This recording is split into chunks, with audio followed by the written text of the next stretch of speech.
It seems as if in these last days that the enemy has humanity by the throat, and people are afraid of losing what they have. They're afraid of losing their homes and their cars and so forth, and I understand that. But you know who holds all things together? God Almighty. God Almighty. So it doesn't matter what your enemies are doing. It doesn't matter their jealousy. It doesn't matter any of that. They can't touch you. Nobody can touch you unless God allows. And He's not going to allow it. A lot of you may say, well, that's a bold statement for you to say what Father's not going to do. You know why I say that? Because Father has told us to come to the throne of grace boldly.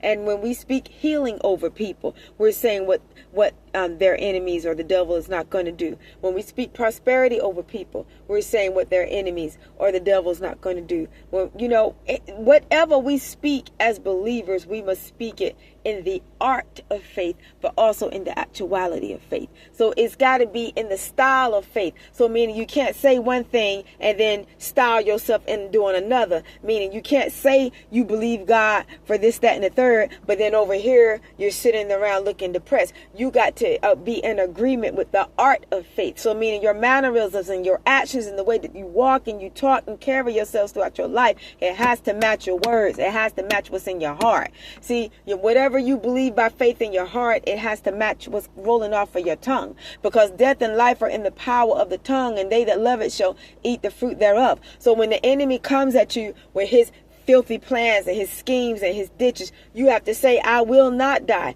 but I will live. I will not fail, but I will win. I am a winner. I have already won. Oh my gosh, who am I talking to out there? You have to call those things that are not as if they are already so. So you have to say, I'm already this. I'm already that. I already have this. I already have that. Because God has created you to be the head and not the tail. God has created you to be the head and not somebody else's tail either. Oh my gosh, who am I talking to? Because let me tell you something. There are people that are beneath you that are trying to exalt themselves above you. Can I talk about it? Because they feel like they have an advantage in Satan's world. But Jesus Christ, if I remember correctly, told me that I have given you power. I have given you authority. Because let me tell you something. Jesus has given you his power and his authority. And no weapon that is formed against you shall prosper. Because see, sometimes you got to talk back to the devil. And I don't mean necessarily stand up in a literal enemy's face, but you have to speak it out into the atmosphere. If you want a thing done, if you want it to be so written, so done, you got to speak it because it's already written in God's holy word. So now you have to speak it and stand on it and don't back down. The only thing that the enemy wants you to do is lose your faith in God. The only thing that the enemy wants you to do is see what he's doing and how he's trying to manipulate you instead of what God has already done for you.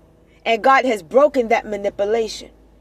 Because when you don't know who Jesus Christ is, you feel that Satan has power over you. And when you don't have a relationship with Jesus Christ, Satan does have power over you. But when you get with God, oh my gosh.